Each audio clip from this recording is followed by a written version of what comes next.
Hi everybody, in this video I'm going to show you how to hem your trousers with a cuffed hem. Now this is something I struggled with until I was taught a certain method of measuring that gave me consistent results all the time. Before we get started, I would like to remind you that I am trying to grow this channel, so if you could give it a thumbs up, subscribe, and don't forget to share this video. Thank you. Hi everybody. Before I get started, let me just apologize for this angle, and you can see my tripod legs. I just moved into this place January 15th, and so I'm not set up here right now. This is what I have to work with. So in this video, I am going to show you how to hem a pair of pants with a cuff. These cuffs will be 1.5 inches. So the first thing you need to do is measure your inseam, whatever that is. This customer wants a 30-inch inseam. And normally I would use chalk for this, but today I'm going to use a pin, and I'll show you why. If I was measuring it by the outseam, then I wouldn't have to use a pin, because I would measure it from the outside and then mark everything underneath that. But because I'm doing an inseam, I could flip the pair of pants over, flip the other leg back and do the 30-inch, or I could measure it up like this.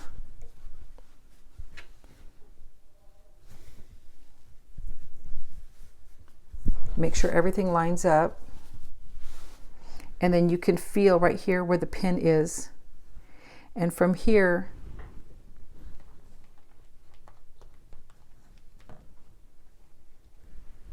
you can add the pin, because you can feel where the one is underneath it. So that is your 30-inch inseam. And if you want, you can turn it over, mark the inside, and double check it just to make sure. And the reason why I'm thinking this, because this shows the pin right on the bottom of this line, the window pane line, and this one shows a little bit lower. So I am going to flip it over just to make sure.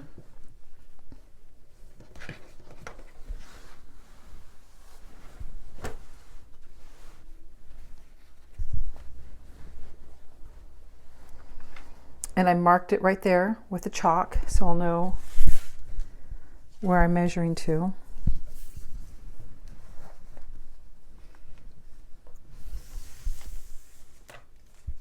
And it looks like it's a little, wait, hang on a second.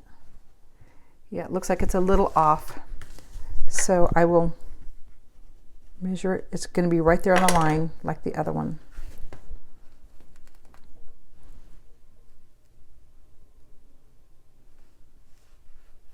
Okay.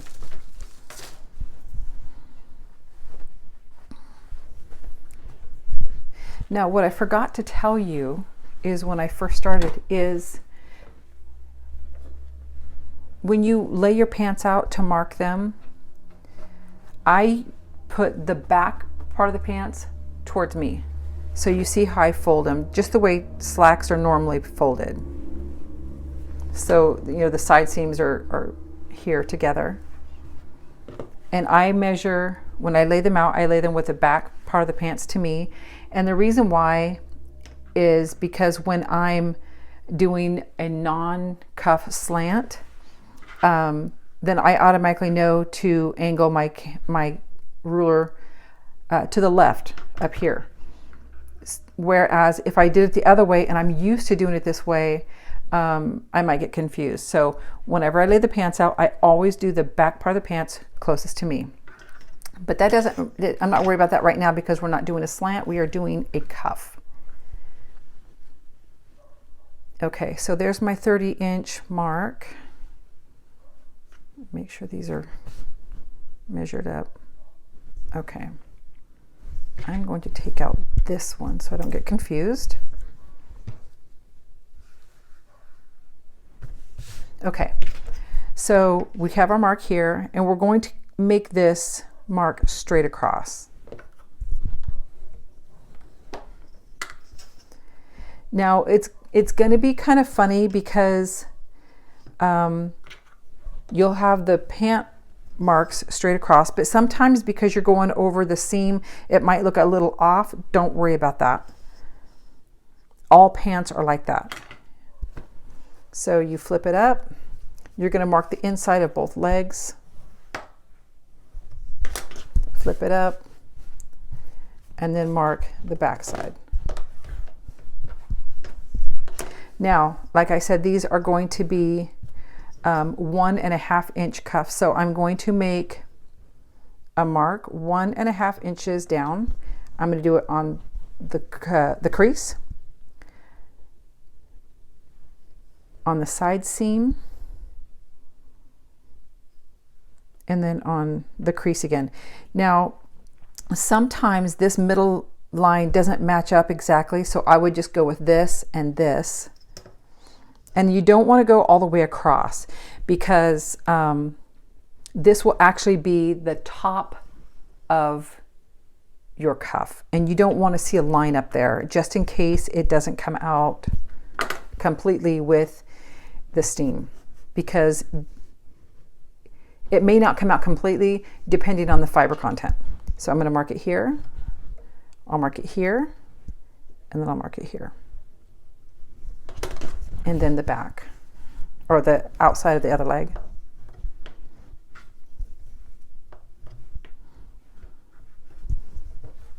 So this part is the part that's going to fold up. Then you have the other part that goes down. So that's going to be another 1.5 inch mark there,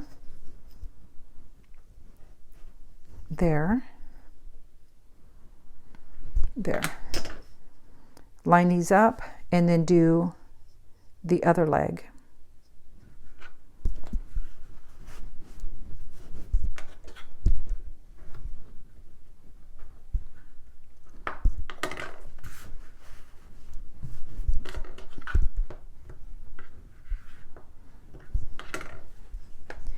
Now, you have the cuff all marked out.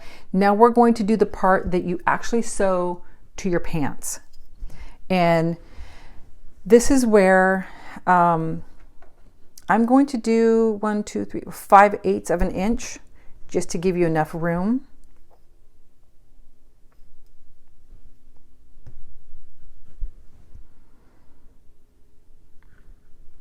I probably didn't need to do that center mark because this is where I'm going to draw this line all the way across. These lines will not be seen, so I can do them all the way across. These lines will be seen. And so you want as few marks as possible that you need to erase from the pants.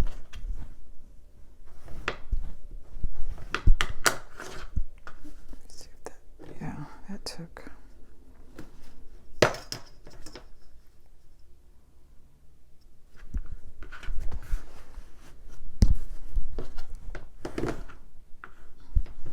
Okay, this is where you need to decide if you're going to use a serger. You can cut directly on this line.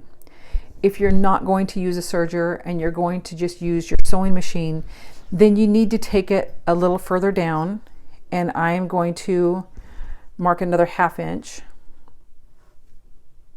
And you probably don't really need that much, but I think it's just easier to handle. And I'll explain why.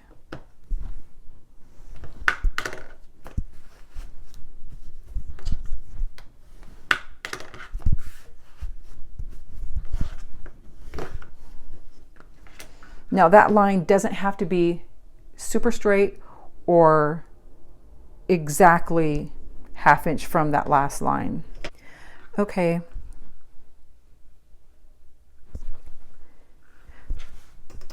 Now I'm going to trim off the rest of this. I am not using my serger, so I'm going to cut on the second straight line here.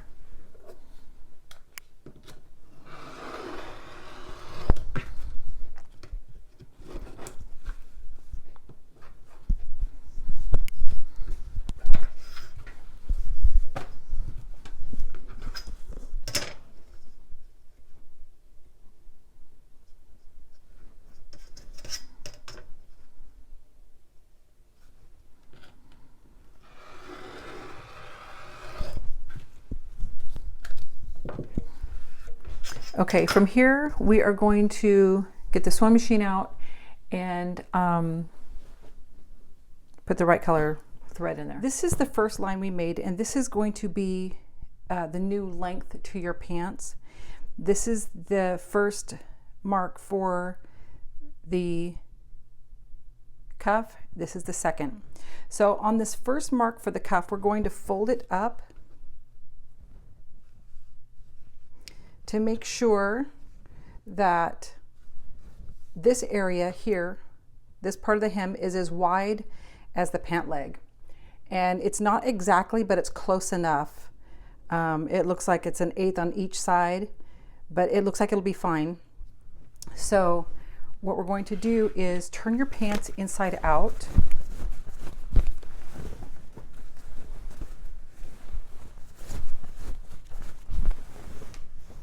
And we're going to fold it up on the first cuff mark.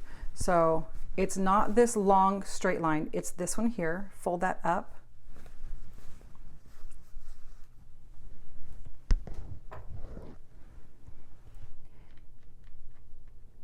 Now you can decide how many pins you want to put in here, just for the benefit of making this easy. We're going to put a pin right here, just so it doesn't shift around. Now, on the seam, fold it on that last long line. That's the line that I marked the very last, where I said that if you use a serger, you don't need to, I mean, you could cut it on the line. And if you're not using a serger, then you need to cut beyond it. So that's the line we're folding on. I'm going to place a pin there to make sure it stays. I want to align the side seams. I'm going to do it on the other side. Fold on the line and align it with the seam on the leg.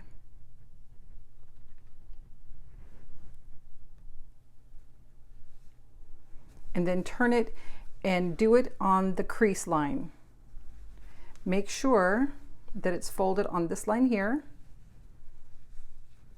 and then fold it on that last line and align the creases like that.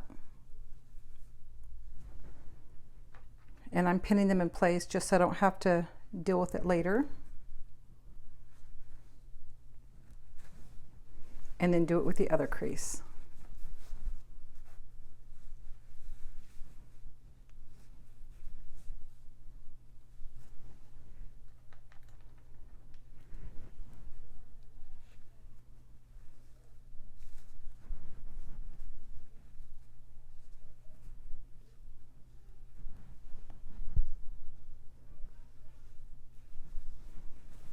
Like this. And we're going to do it, I'm just going to do one leg, and you sew all the way around this. I will do the other one off camera. Start with the inseam.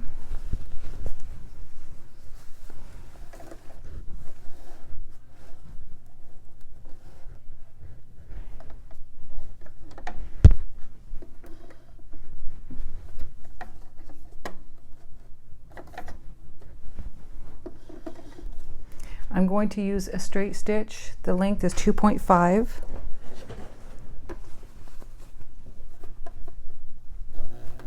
Don't forget to backstitch.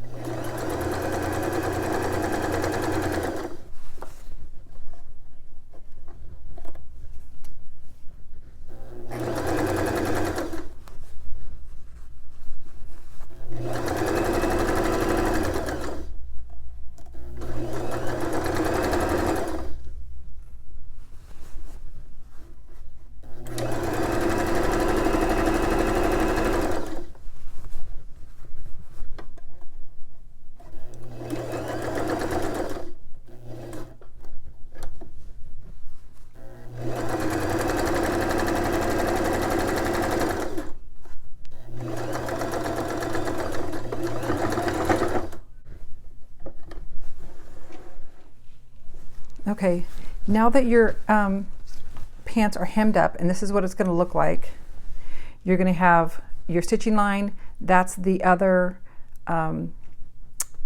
cuff mark there. This is the first one we folded on. Now we're going to find the side seam.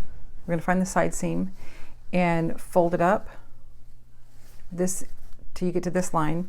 And sometimes it doesn't match up perfectly. So we're going to make sure that this is 1.5 inches, which it is. So I'm going to put a pin here, and I'm going to do it on the other side.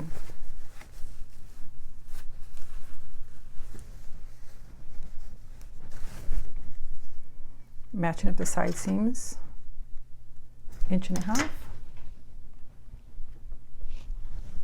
and pin. Sorry, I keep going out of the frame.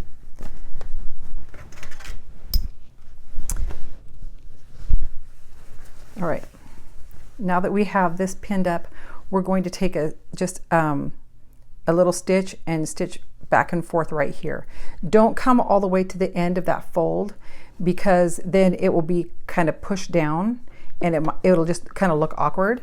So just do it right here, just a very short stitch, back and forth enough times to lock that stitch in and make sure it doesn't come out.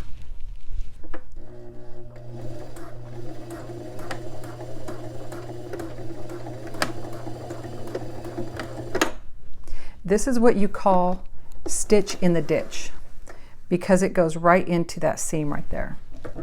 And then do the other side.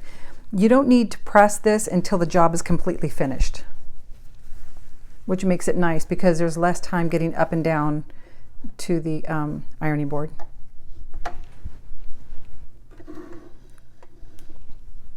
Again, stitching in the ditch. Don't take it all the way to the end of the cuff.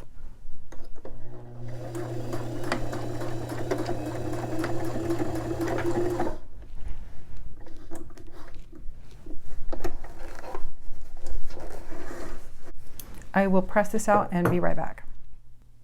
Okay, I wanted to show you something before I finished sewing the other leg. This is the cuff that I finished. This is the one I did on camera.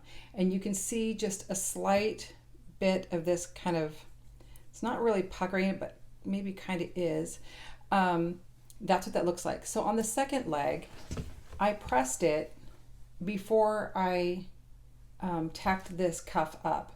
So this is what it looks like before you tack the cuff up, and then you fold it up. And I'm going to do this off the camera, and then I'll show you what the difference is between the two legs.